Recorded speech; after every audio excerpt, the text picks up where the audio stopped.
today is not the most. Yeah, it's just nice. Okay, we're at the two dots, about halfway down on Samach Gimel Amid Beis. Rabbi Rav Yosef to Ami Travayu. Hi man de Yoav Zuzi Atara Harifa. This has really nothing to do with ribbis. Someone who bought wheat at the cheaper earlier price. They used to prior to the wheat really coming on the market, there was some people who would go and take the leket. They would get like small amounts of wheat that had been left over, and they would sell that. So that was like a cheaper early price for small amounts of wheat. So someone who bought that, he has to go down to the field to see the wheat that he's buying. Why is it required that he go to see the wheat, to see the field? If it's to be kainet, going to see the wheat, just giving money and seeing the wheat is not kainet, you have to be moishech. And if it's that the seller should get the money and be mechayev a mishapar if he backs out, as long as he got money, as long as the seller got the money, he's a mechayev mishapar if he changes his mind. So we're talking about legabi mekabel mishapar.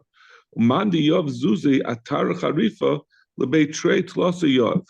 This is not such a certain thing that there was going to be wheat at that point. That means he was buying at the earlier price, but he was buying from someone who thought he was going to have like a little bit of an early crop and have what to sell. But the buyer doesn't know for sure that it's going to go through, that he's going to actually have. So he goes to 2 or 3 people and he gives all of them money. And then whichever one actually comes through, he takes his wheat, and everyone else he gets a refund from. So if the buyer comes down and he sees that the wheat has already grown, so then he already decides that this is I'm going to be taken from this seller.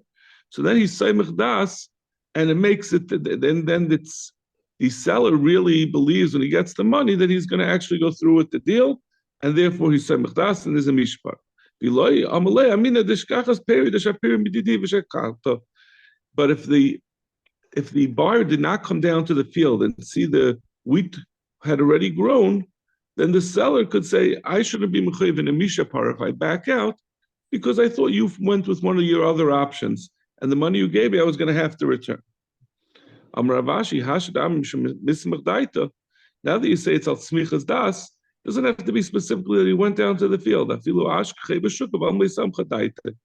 Even if the seller and the buyer meet in the marketplace, and the buyer says, oh, I'm looking forward to getting my wheat, that's also smichas das. And if the seller returns the money, he's a mechayev in a mishapar. Amar Rav Nachman. Rav Nachman said, klal de Rabbi. So the klal of ribbis is kol agar nater lei aser. Anytime someone is paid to wait he gets money, he gets agar, he gets essentially some benefit from nater, from waiting to receive, aser, it's aser. So it's the general rule. This is the general rule of ribbis, that anytime you're being paid a discount, either you're paying less for something or you're getting any kind of benefit you receive for waiting for your money is going to be considered ribbis. Amar Rav Nachman. Rav Nachman says, "Hai man yov zuzi kira." Someone who's paying money a zuz for wax, and is getting 4 bars of wax for the zuz. Amalei, and the seller says to him, hey, I'll give you 5 bars of wax for your zuz, and as long as you give me the money now and wait a little bit to get your wax. So it sounds like ribbis, right? He's telling him, I'll give you more than the market value. I'll give you more than what it's worth. So the seller is giving to the buyer more. The seller's giving the buyer more, but he's giving it to him later.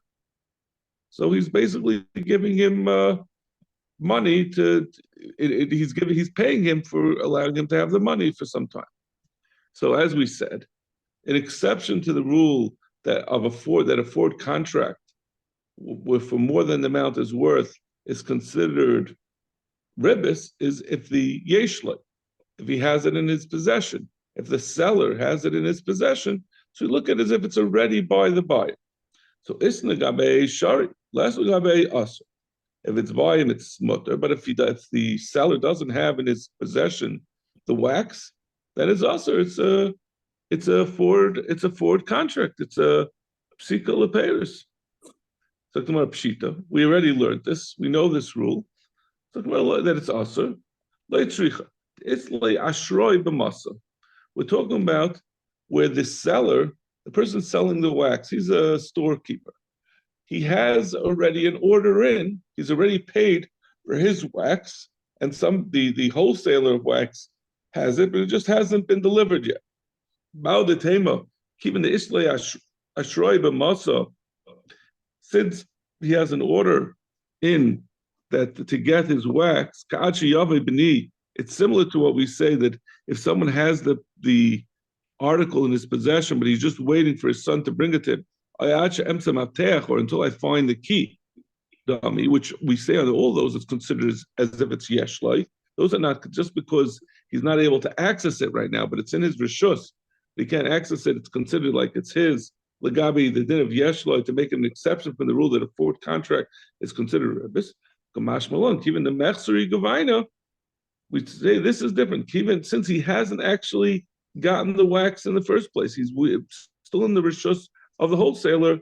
Command the last nudami. In that case, it's not his, and therefore he'll be chayiv ribis for paying the wax, paying extra wax for the privilege of holding on to the buyer's money. Amr of Nachman, another din of Rav Nachman. Hayman, again, another din that doesn't have anything to do with ribis, but we're saying dinim from Rav Nachman. Hayman de uzef pshite mechabre, a person who's getting change from his friend. Ashkech beitufina, and when he looks at the change, he gave him $1 and he took 10 dimes. He finds he has extra, or he found 100 pennies, and he had given him $1. He found 105 pennies. If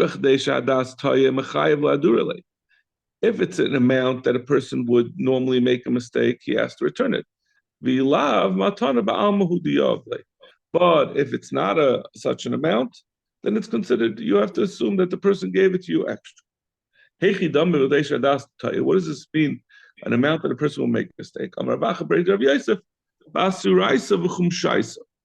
He says if it's in multiples of 10 or 5. That means if a person he's supposed to give, he said, give me 100 pennies for my $1.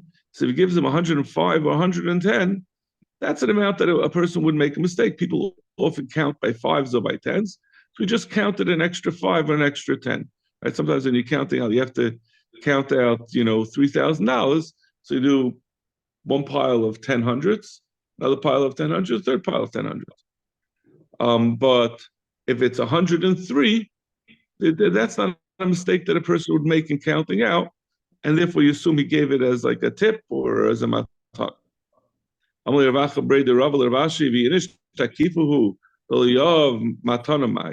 What happens if this is Scrooge who's doing it? We know that he would never give a matana. It's not the kind of thing he would do. Good morning. So how can you explain it? How can you say that it's supposed to be a matana? Amalei Dilma Migzal Gazle. Maybe this person the one who's giving the change, he had previously stolen for the person asking for the change. And he just added on a little bit to pay back what he had stolen. Someone who adds on to the cheshbon and pays a little bit more, he's yaitza, his chiyav avashava. We're on Samach Dalet Amun Aleph by the top.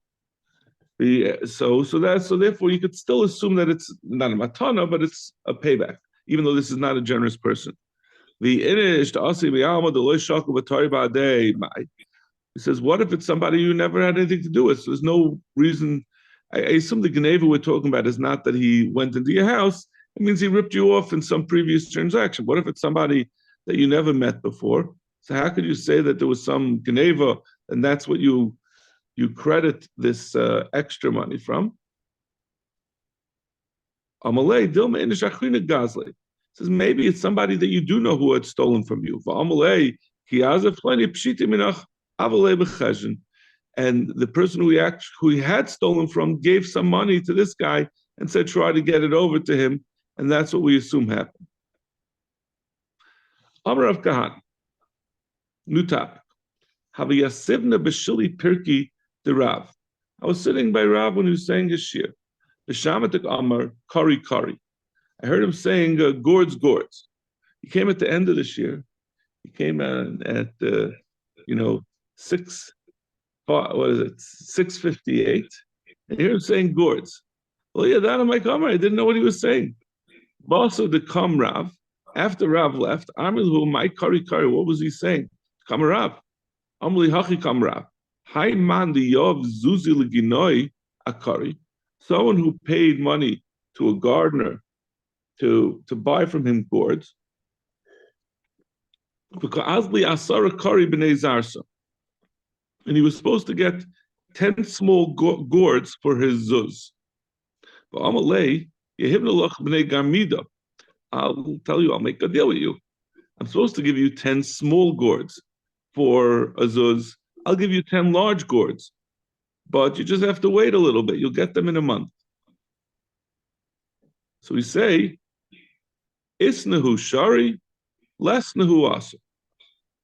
If he has them, he's allowed to do it. Meaning, if he already has the large gourds in his possession, it's not a problem. Otherwise, it's a regular forward contract. He's saying, I'm going to give you more for waiting. That's ribbit. So, but we said, if it's in his possession, it's yeshloi. If it's in the possession of the seller, it's not a problem. So if he has them, it's good. Less nuasa.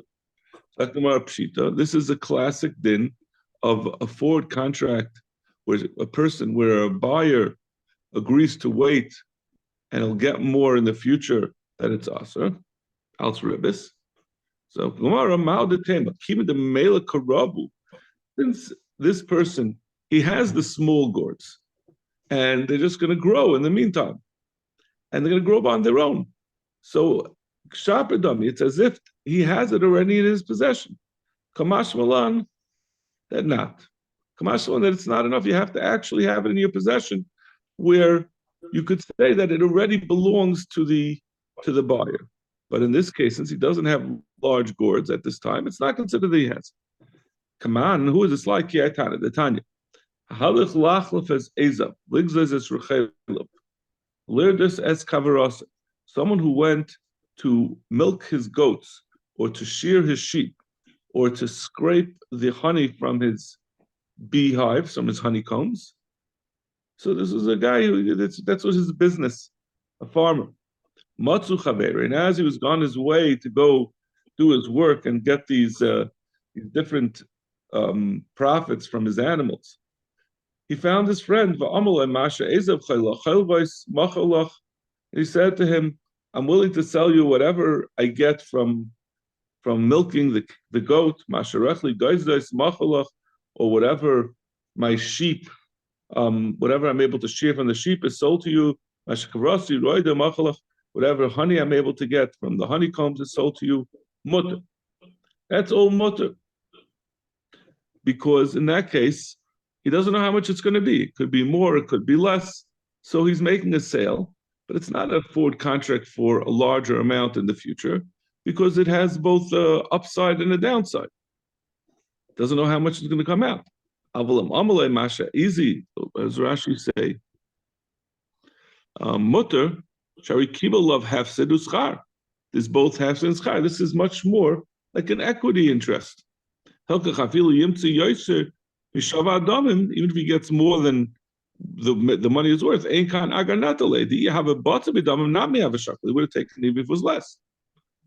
And all the cases that we're talking about previously about a forward contract, it's where it's just built in that you're getting a certain amount. It's not dependent on the success of the enterprise. If he says, from what I'm going to milk from the goat, I'm going to sell you for $1 a gallon of milk. Or what the sheep, what I am able to shear from the sheep, I'm selling you this amount of it. I'm selling you a pound of it. Or this amount of honey from the honeycomb. Also, in that case, it's also. Even though because he's giving him again, this is a future sale where it's a set amount. He's not taking upon himself the risk that it's going to be less. The Gemara asks, so you see that this is the case, in spite of the fact that the animal having milk and the sheep having wool and the honeycombs having honey, these are things that happen on their own. They grow on their own. Even so, we say that it's considered to be ribis, that you're providing this to the buyer in advance. You're taking money from him and you're going to give it to him later. Even the lesson by Hishaita also, since it's not there at that time, it's also. So this is a riot to what we had said before, that when if he bought large gourds, 10 large gourds for a zuz now, and he's going to wait to take it, it's considered ribis, even though he has small gourds that will go into large gourds, they're not considered yeshli. Similarly, over here, we're saying since, even though the animal will produce let's say the milk or the wool, it's not considered to be in his rishus, even though it comes to mele. Those who say no, it's different. That since that that Rava says that Lagabi, the case of the gourds, Itaka is mutter to have to take the small gourds, since it will grow by itself. In fact, I always said Lagabi, the sheep and the goats, that it's asur, where he assures him of a certain amount later on. Gemara, hasam lamine karabu. Buy the sheep and the goat every day, as we say we're going to see in the Gemara. Every day it produces new milk and it's always producing new wool. So it's not something that's coming from what's there. It's not a small gourd that's getting larger, but rather it's a new production. So you can't say it's treated as yeshloi because of something that will grow anew. Masha'en came by the small gourds, that the seller already had the small gourds in his possession that will grow into larger ones. That's considered yeshloi. It's considered to be in his possession, to be matter, to allow the forward contract. And it's not considered ribis. Over here, it's coming from itself. If you take away the small gourd, there's not going to be another one in its place. That's where it's coming from. Okay, we're 4 lines at the bottom of Sach Dalet Amrabai. Shari leila inish lememele lechavre. A person can say to his friend, "Helech arba zuzi achavita de chamra."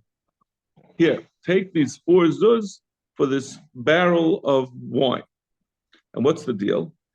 However, and you have to give it to me in a month. If during this month, itakfa, if let's say Reuben is buying it from Shimon. So Reuben says, here's 4 zuz for the barrel of wine.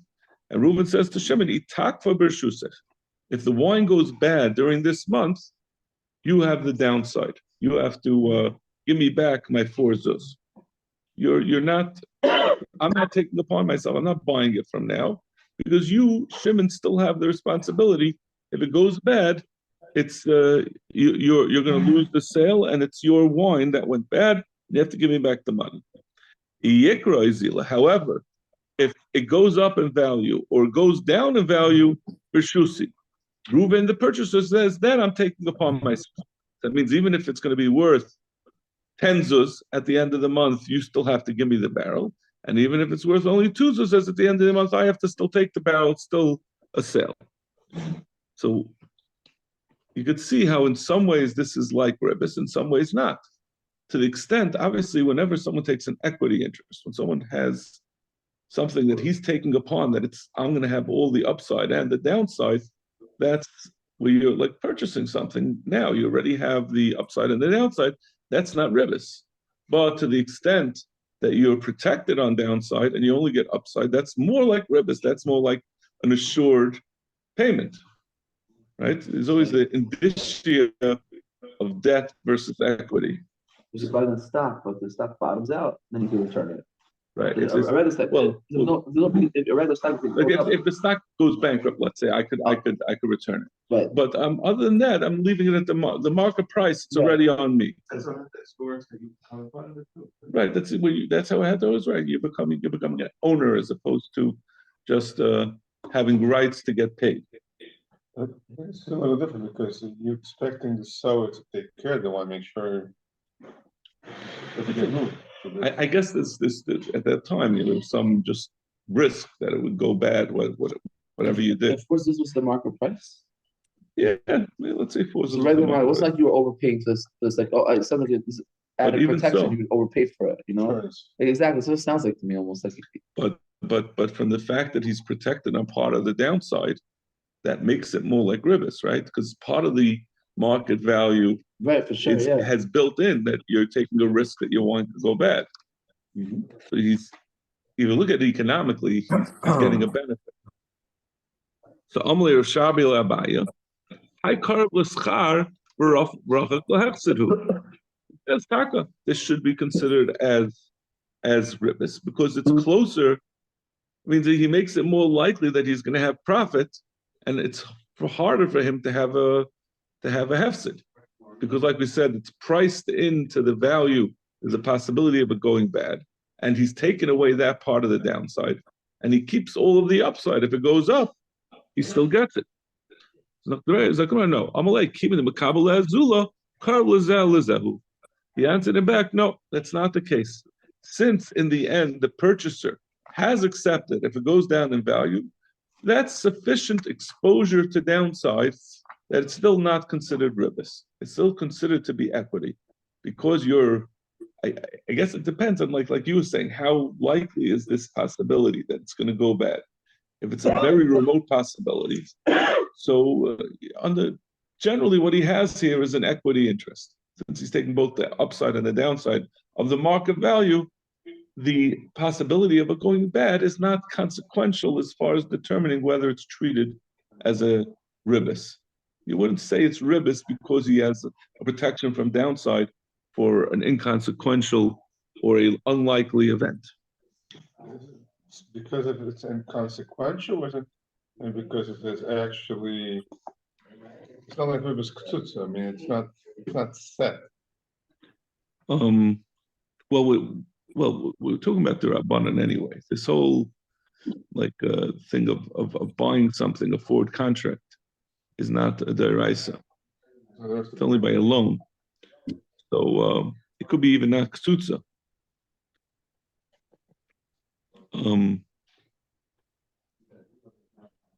We don't really have any explanation in Rashi. I mean, there are different ways of looking at it, but I don't know if it's inconsequential or maybe just the downside he has taken upon himself is consequential, is sufficient enough to make it that he has an equity interest, right? You know, we always have, I don't know if you're aware, whenever you take on a preferred stock, you're getting preferred dividends, there's always a question in tax law, are those going to be treated as debt payments, or are they going to be treated as dividends, as payments on the equity payments? But let's say the second factor was out, where the upside or downside in the value. It's not a factor. Just the first condition. So you said I'm giving you 4 zuz. But if it goes bad, So it would. Maybe that would be worse. You're right. Like, would that be? Maybe that would be it. Maybe that would be. Well, if he doesn't have any upside, what is he gaining? He's just paying the market value. He's saying so. Maybe that benefit should be considered. Just that he doesn't have to take the downside. Maybe that itself would be enough to make a ribis. But over here, since it's balanced out by the taking on of loss, maybe it wouldn't be. But if that didn't exist at all, if he wasn't taking on the going down in market value, maybe that wouldn't be. I mean, it would be ribbis. Maybe it would be if it was just that was the only thing that was a factor. Maybe that would make it ribbis. But here it's balanced out, and we say that the taking on of loss is a more important factor. But in order for him to actually own the barrel, he needs to do a mashicha. Right. So if he didn't do it, yeah, because we're talking about here Lagabi, the din of ribbis d'Rabbanan. So we're not talking about like the whole din of yeshloi, like for example, it doesn't where the seller has it in his rishus or takes it away from the din of being ribbis, because we treat it as if it already belongs to the buyer when the seller has it. Obviously, he didn't do a mashicha, but as far as ribbis, we could treat it as if it's already in the buyer's hand. so whether it's in a month or let's say it's in 5 minutes, Yeah, let's say if there's a fire happens and the barrel gets destroyed. right. Okay, so the buyer asks for the money back anyways. Right. So the mashicha. So what's the difference? So why would it be ribbis to begin with? So whether it's a month out or a week out, as long as he didn't take it into his possession physically, Yeah. he's not responsible for that barrel. So if that one. No, but of course it's ribbis because just having a protection, he has an insurance, he has an out, he has an option. An option is valuable, right? That he could take it in a month. Right. And if it goes up in value, he'll benefit. And if it gets destroyed, like I said, it's baked into the price, right? If it wasn't, if wine didn't go bad, maybe wine would go 5 zuzim for a barrel instead of 4 zuzim for a barrel. So that he's getting a benefit, and he's getting something that's worth 5 really in a month, because he doesn't have the downside of it maybe going bad. No, what I'm saying is, without the upside downside factor, let's say that's out. Let's say he just says, you know what, if the wine goes bad, Yeah. I want my money back. Right. Okay. So in a typical purchase, Yeah. If after he purchases it, if it goes after he bad, gives him the money, right? After he gives him the money, let's say you're buying milk. yeah, in a store. you give him money, it's still not yours. Right. So now you're right. Right. So in other words, if then you find out that let's say the milk went sour. Right. Okay, so you have a right to, let's say, in theory, to get your money back. Right. So even without conditioning. Well, no, because that's you say, okay, so I didn't buy, I never intended to buy a bad barrel.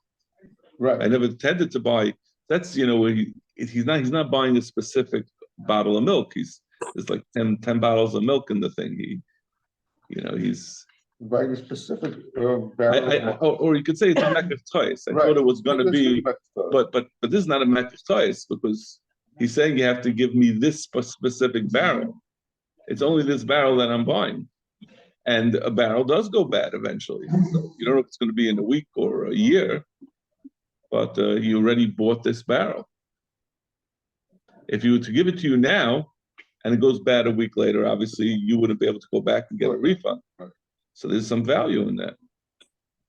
There's some value in being protected for a month on the downside, which if you had it now, you're taking the upside that if it goes up in the next month, it's you're still paying the same amount of what it's worth now. So you have, and that way it's already yours. Again, we're not talking about an actual kinyan. We're talking about legabi, whether it's treated as ribbis. Yeah. Zaktumish. Amavis chaber. Someone who lent his friend money. Lo yida b'chatzer chinam.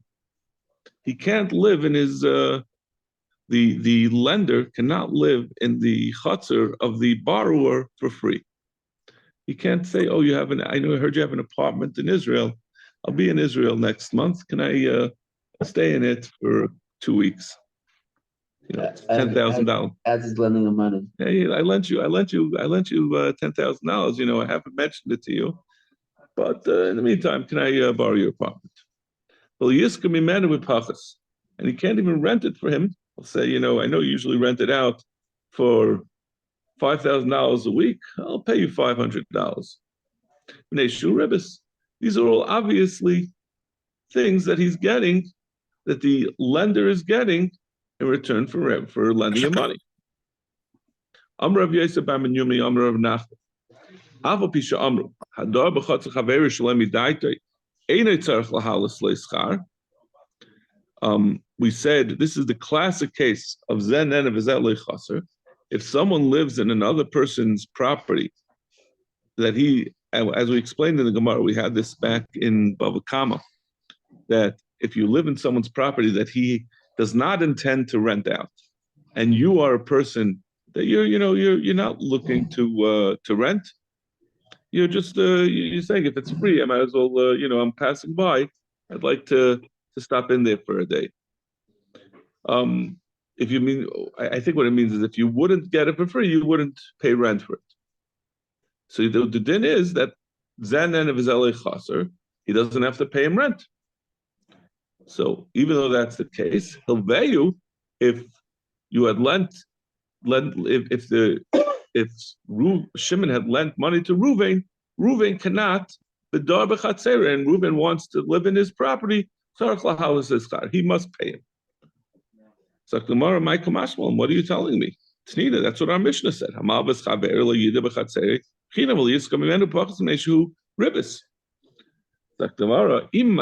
If from our Mishnah I would have sent Havamina Hanimili b'chotza the kaimel agra v'gaver the avger lemega.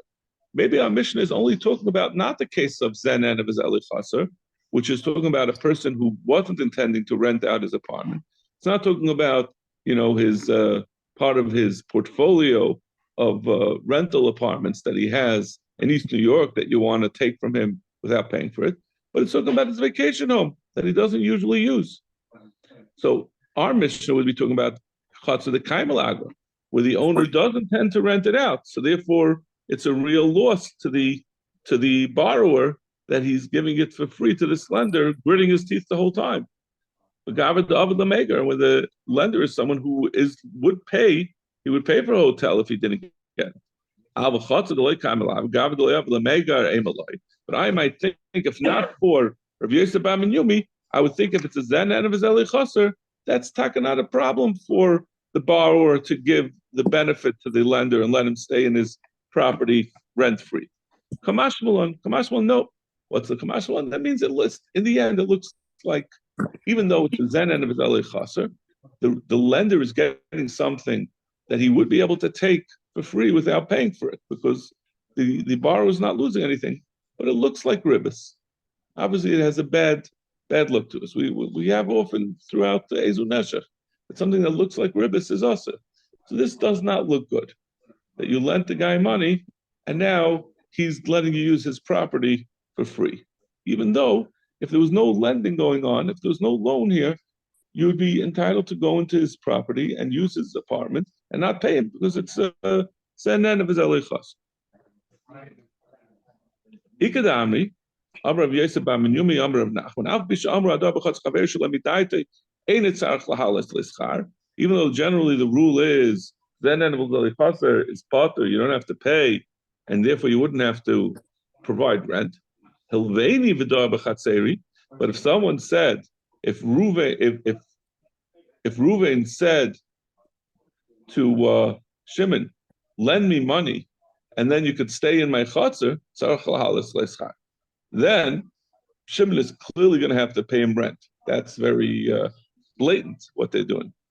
So Manda Amar Halveyu, according to the first lashon that we had, where the lending of the loan was separate from the allowing him to use his property, Kol Shekein Helveni. So if we say that if it's separate, then it's also certainly where it was explicitly connected, that it's going to be also.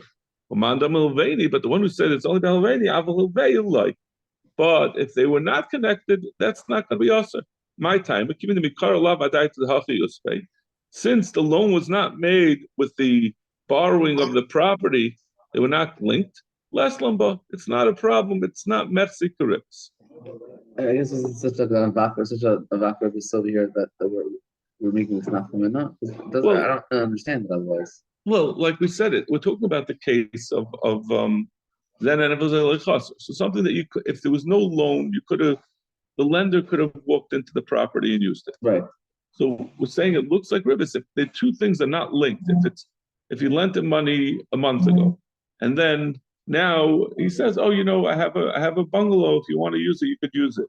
we don't link them. If anyone could have just walked into the bungalow, since it's not open for use. But And instead, at the time of the lending, loan that they were linked, he said, lend me money, and then I want to use your property. Exactly. Then you'd say, even though it's Zen and Vizalei Chaser, it would still be Mechzik Karibis. Makes sense. If you're putting the two things together, even if you don't make it so blatant, like you say, you want to borrow $100. Oh, by the way, I'm planning to be up in the mountains. Can I stay in your bungalow? I guess it would be dependent. I guess that would be the nafkamana. I want to tell you Zeb. Even if it's not totally Zeb, even if it's not, if it's that's the near Caribus. The fact that it looks like it's dependent on that. But this is a new thing that we're adding. Yeah, I mean the truth is over here. It's really the kotetz loidiris habayis b'toiris ribs. It's really he said it. He made it dependent. So it clearly seems like ribis, even though, like we said, it's not really something monetizable. It's not mon. It says that it's still that is exactly what you said. Even if you do a loan a month beforehand, and I said, oh, by the way, I heard that would be okay because it's dependent. Because the loan already happened. Okay. Right. Listen, you're lending out your bungalow all the time to people. Whoever's basically the end of the chasr is only where it's open for everyone. You tell anyone who's in the bungalow they could use it. You don't even say that. It's a known thing. There's a lot of tanoim. It's not quite as simple as you could just walk into someone's property. It has to be. There's not going to be any damage to it. It's not going to. It's chassabatam, right? It's just like living there. Yeah.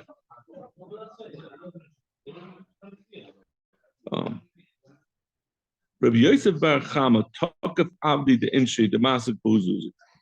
Rabbi Yosef Bar Chama would grab the avodim of people that owed him money. He would use them to do labor for him.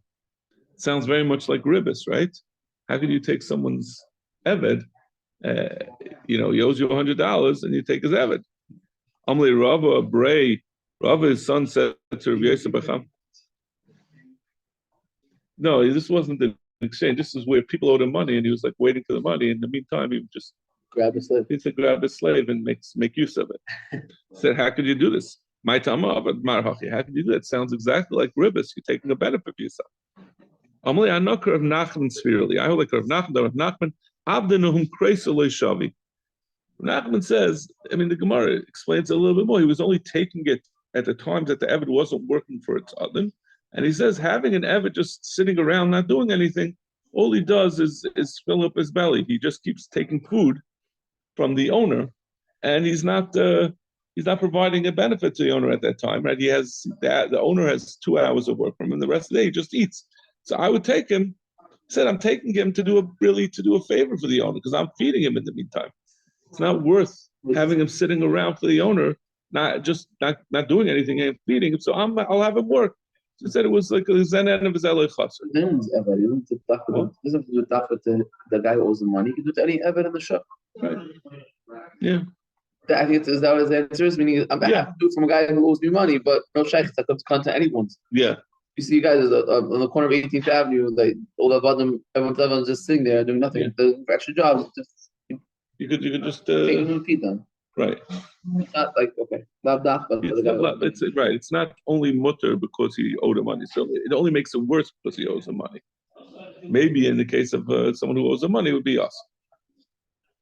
Amalei Ahmed Amar Rav Nachman. He said to what are you talking about? That which Rav Nachman said this going to Ori Avde, like my Eved Ori, the market Beikubi, that what he would do when he wasn't working, he would dance in the tavern, and that was the way he made money. Let's just look at the last Rashi. The market Beikubi Leitzin Haya. He was a jester. Maraket bechanuyas lishtus yain, to drink wine. But generally, Eved is useful. If they don't do this, they'll do that. But this particular Eved was that which Rav Nachman said. You could take the Eved because otherwise he's going to just eat without doing anything. This is an Eved that was generally not very useful. He was a late, and he didn't do a lot of work, and he consumed a lot. So Gemara, Amalei, Anoki Hadar of Daniel Barav Katina Amrav Rav Sfil. They hold like this, the Amr. I take Menachem was saying, someone who takes someone else's eved and uses it for malacha, it's allowed. The nichale the loinisteri avde, because it's good for someone if his eved is not working at the time, he'll get used to being lazy, and then he'll become a bad eved. So by taking him and putting him to work, I'm doing him a favor.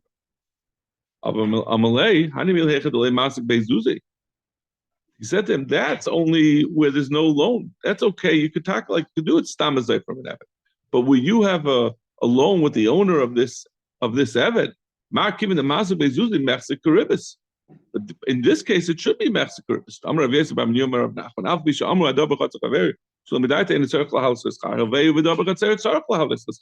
Like we said, the din of our Mishnah and the din of Rav Yosef ben Yumi, even something that really is not worth any money, like something that's zen and chaser, it's still mechzikuribus if you take it from the owner who owes you money. So over here also, even though you're saying that I hold you could just take an eved from an owner and put him to work, so he shouldn't become a batlan, but that's only where there's not mechzikuribus, and this is mechzikuribus.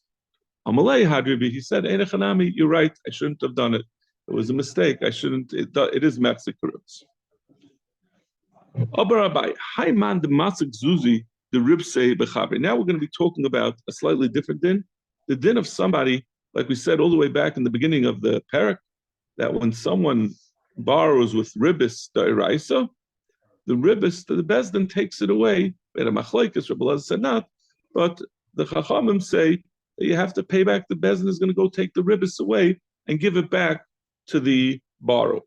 He has to pay back the ribis that he took. So some hayman the masik zubi the ribs bechaber, someone who gave zuzim of ribis to his friend. So he owed him some zuz for a zuz of ribis, and chitim was being sold 4 measures of wheat for a zuz b'shuka. And the borrower had given the lender 5 measures of wheat for the zuz that he owed.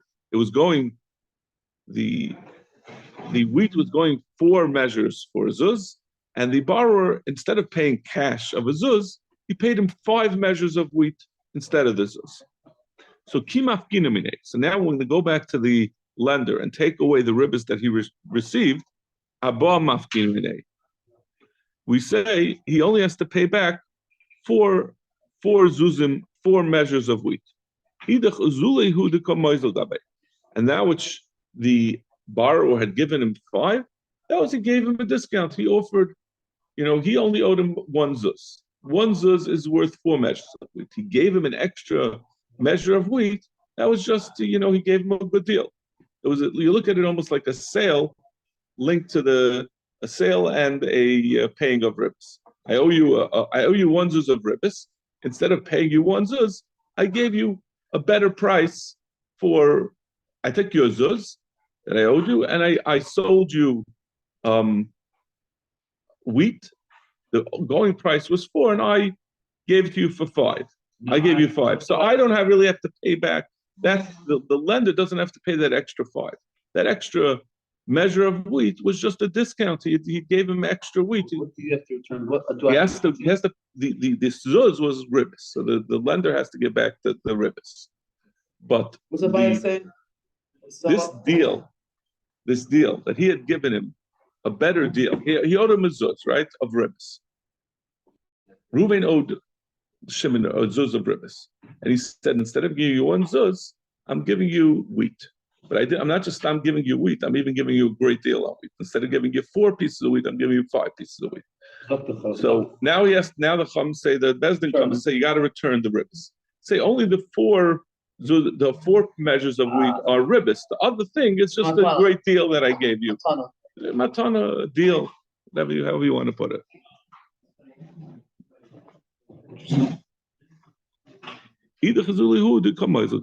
Similar din. Rava Amar Chamisha Mafkin. Okay, I think we're not going to make it to the mission, so we'll stop over here. We'll finish it tomorrow. Okay, no. We did a blot, so anytime we do a plus. Okay. Have a good day.